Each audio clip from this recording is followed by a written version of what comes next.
So we have the next session right now. It's empathy for change making, the joy and power to act. We have Flavio Bassi here. He's a global leadership group member of Ashoka and vice president of Ashoka in Latin America. He currently leads Ashoka's empathy and childhood strategy. Previously, he served as regional director of Ashoka in Southern Africa. He's a founder and served as executive director of a citizen sector organization active in the social environmental field with indigenous and traditional communities in Brazil's Amazon and Atlantic rainforest. Thank you so much, Flavio, for coming here. Over to you for the next 15 minutes. Thank you. Thank you all very much for the invitation, and for those watching, good afternoon. So I planned on speaking about the importance of empathy for an education that is aimed towards creating conditions for every child and every young person in general to be able to grow and thrive as change makers. And I think that's a very important topic because when we talk about the future of education or what we want to improve, we tend to talk a lot about changes in policy or changes in pedagogical lines of thought, what needs to happen differently inside of the classroom, and things like that are extremely important, but we tend to talk less about the outcomes that we expect. So how will this child and this adolescent, this person, come out of the school experience and actually experience the whole school experience in a way that helps them find a purpose, helps them play an active role in society, helps them change their environments, change the world. And because we don't usually ask the question kind of backwards that way, like what is it that we want in the end, and then walk backwards, we tend to reproduce a logic of trying to find the next kind of silver bullet, the next solution that will solve everything. And we go less to kind of the roots, the essence of what makes this changemaker education really work. So one of the things that we believe really is at the essence, at the core of a changemaker education and of education in general really is empathy. And for that, we need to think of empathy in the context of the world that we're living today. So we all know we're living a world of increased uncertainty, like more than ever, where not just change is happening fast, but the rate with which change is happening is also extremely accelerated. And when we look at what the world can offer us in terms of solutions we've created as humans, most of them are based on skills of repetition or the logic of repetition. So do something really well, repeat that over time, and then we will succeed.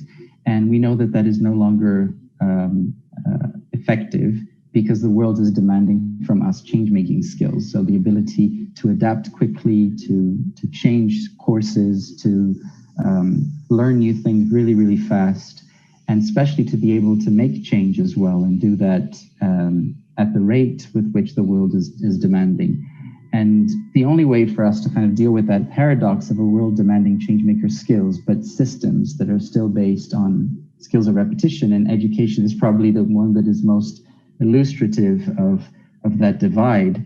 The only way to deal with that divide is really to first imagine a world where children have the opportunity to practice empathy so that they can realize their full potential as change makers, and therefore a world that can cultivate those skills and values. So not just skills, but also the values associated with empathy, with teamwork, with creativity, with more of a collaborative leadership, and change making itself. So the ability to put your ideas into action and really make change, and make sure that that becomes the new paradigm or the new norm at home, in schools, and all of society. So instead of, for instance, a parent asking, which schools should I pick for my kid based on the results in the exams that they have, or based on the infrastructure of the schools, but also take into account, and especially take into account, whether or not this school that they're picking is really going to cultivate these skills and values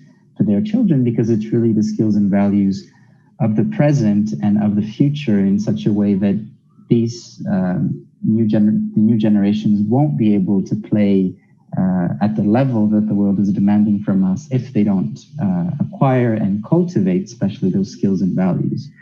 But to deal with that, we also have to kind of realize that vision. We have to deal with tons of divides that we have in how people perceive empathy. So we tend to divide by kind of cognitive, affective empathy. Sometimes people talk about compassionate empathy. There's a lot of difference between talking about empathy in theory and in practice. Some people like to take advantage of the divide between nature and nurture and say that you're either born empathic or empathetic, or you're not, and you have to cultivate that. Some people think it's an individual feature only. Others think that empathy has to be collective necessarily, etc. Right? So those divisions help us to think and to understand the concept and so on, but they don't really. We have to overcome these divisions if we're going to deal with this challenge.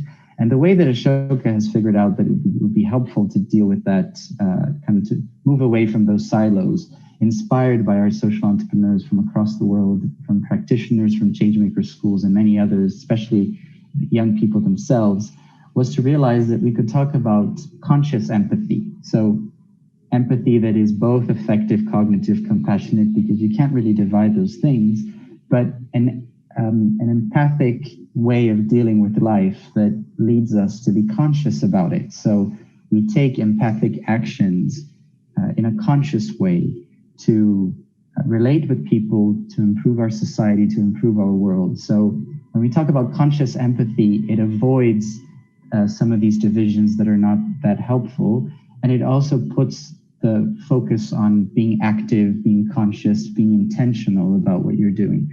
So really the role of education, and an education that wants to be a changemaker education, is to make sure that conscious empathy can be fully developed, cultivated, valued, stimulated by all of the school community, not just in the teaching and in the classroom, especially not just in the classroom. That's another point. We've had examples of people developing empathy inside a classroom for 50 minutes or whatever time the class lasts, and confined to that space and domesticated by that space, as opposed to thinking of empathy as something that should be developed throughout the entire school experience and beyond. It's something that is everywhere. It's in recess. It's in when children are eating. It's in how the adults relate with each other, especially how adults relate with each other. It's in how schools are structured. It's in how the space is organized and how the time is divided. It's in how the quality and the nature of the relationships. If you think of a classroom where the desks are organized in rows, and you look at the back, the back of your colleagues, your colleagues' back, how can you develop eye contact, relationship that you need? So if desks are organized in circles or in other ways that are not that industrially organized as schools are originally, it becomes more conducive to developing empathy. So even the architecture and the way we think of these divisions of space and time are extremely helpful for us to develop that. So it's not just another subject. It cannot be just another discipline or subject that you add to the timetable and say, well, okay, now it's time to learn empathy, folks, and we will have 50 minutes for that. That's a perfect way to kill the importance of empathy and all that it can bring to a school community. And I wanted to speak a little bit more about empathy in details, because I think that it's also quite misunderstood in many ways, because people tend to think that it's really just social emotional and not also something that is part of any subject in school. So I'll give you an example. Many researchers, and this is very recent, have learned that fiction literature of fiction is extremely helpful in developing empathy, this kind of cognitive and affective together empathy in children. And this is something you learn in your English class or in your language, any language class, when you're learning literature. If teachers can stimulate the learners to develop a passion for fictional literature in a way where they can connect to the characters, they can put themselves in the perspective of the characters, they can discuss that in the classroom, they can have a conversation about what would they have done if they were in the position of those characters, and how it affects them, how it makes them feel, how it makes them think of the world in different ways. It's a very effective way of developing empathy without needing a lot of resources and without treating it exclusively as a social emotional thing, or as, within social emotional learning or within project-based learning and any other of these, let's say, specializations. So it's just an example of how complex it can be as a concept, but also how it can be really simple and can be developed and cultivated in quite simple ways. And I also wanted to draw the attention to the fact that when we go down to the essence of empathy, it's also interesting because it can mean many different things for different people, and there's also cultural context that makes it different. So I'll give you an example here from Brazil. Brazilians tend to think that they're super empathic, just because they hug and they kiss and they feel very warm. And of course, it's not true. And of course, there's that difference in cultural perceptions means that some people might find that this is necessary in a given context because people are already rather empathic in that given culture. And that usually is a limitation. So instead of saying there are more or less empathic societies or whatever, which doesn't make a lot of sense, it's easier to think of how is it that we can develop that skill in that given society? What are the traits, the elements of that society, the history, etc., that we can use and we can take advantage of in developing that skill.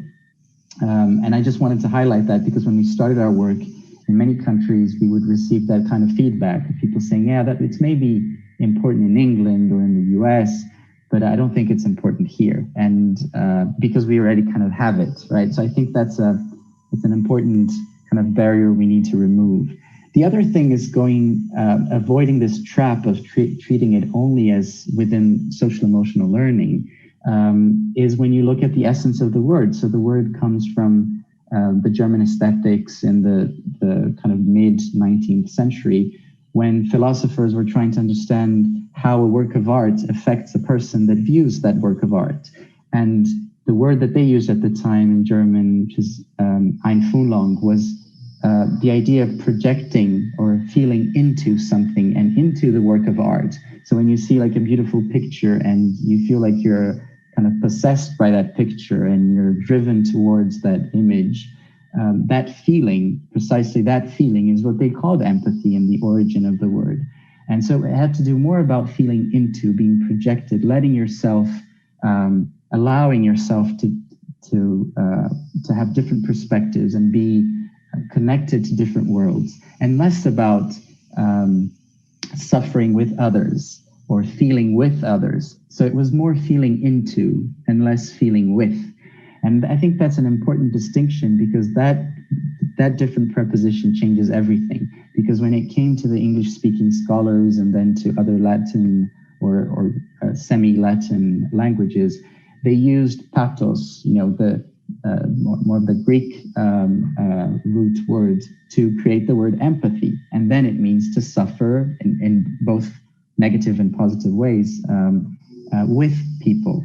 And it's interesting how it goes from something that has to do with perspective taking to something that has to do with feeling, almost exclusively feeling with other people. And it's both. It's feeling into, feeling with, feeling yourself something before you can connect with someone else's feelings.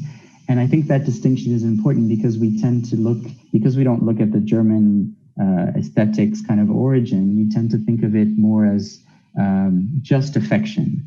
And I think that's also a trap that we have. So we have some really interesting efforts in developing empathy in schools that tend to assess whether or not empathy is being developed by checking if kids are happy.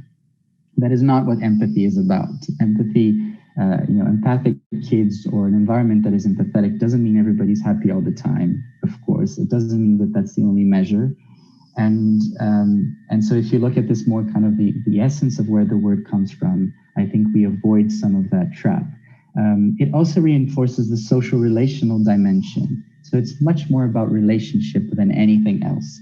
So developing empathy and a changemaker education is an education that helps people be able to relate better. Like all of our, or most of our problems, if not all of our problems, have to do with how we relate.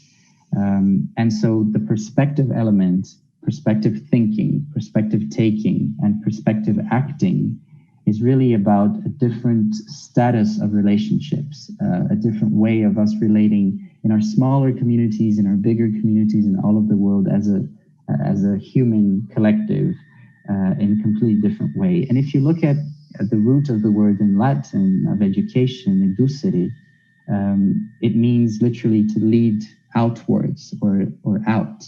And that's what it is. It's to relate. In essence, that is the definition of education itself. So a school that helps kids relate and relate better, become more sophisticated about how they deal with relationships, so that they fulfill their needs, they fulfill the other people's needs, and everyone grows as a society. And I wanted to kind of conclude, I think my time is up, but I wanted to conclude with a thought, which is that when we talk about this in the context of education, especially school education, we tend to put a lot of pressure on young people in saying, now on top of everything else, you have to be, to develop empathy, you have to be a change maker and so on. And of course, a lot of pressure on teachers that are already overwhelmed. And what I just wanted to point out is how this, having this framework in mind of a world where every child masters empathy, every young person masters empathy, everyone can self-identify as a change maker and have an active role and power in transforming the world for the better, that it's not just yet another demand. It's not yet another content that will be in the curriculum. It's actually something that produces power. It increases our power to act. It makes us think better. It makes us imagine other worlds in a way that we cannot if we don't connect to other people and to their perspectives. And especially it produces joy. And I think that's what we see from our Ashoka Young Changemakers, from our Changemaker schools, our Ashoka social entrepreneurs that deal with these issues, is that really it produces joy. Like developing and cultivating and practicing empathy produces joy because you discover new levels of freedom, really, because you broaden your life. When you kind of take on other people's perspectives, it makes your life broader. It makes your life expands. And when we expand our lives, we feel happier and we feel more fulfilled. And even that first step, which is really uneasy when you're trying to connect with someone that you don't necessarily have a lot in common, that first step is joyful as well. It produces joy. And it's also, since we're in moments of global pandemic, there is a positive kind of epidemic nature of joy, because when people see that by being empathic, by being a change maker, you are more satisfied, you feel more relevant in society, that kind of joy also is epidemic in the sense that it produces joy in other people. And I wanted to finish with a quote from a Belgian philosopher called Isabelle Stengers, and she talks a bit of that connection between this kind of education that I'm talking about and joy. And she says that joy is not transmitted from the knowledgeable to the ignorant, but in a mode that itself produces equality. The joy of thinking, imagining, and acting together with others, but especially thanks to others. And it's with that in mind that I wanted to conclude. Thank you very much.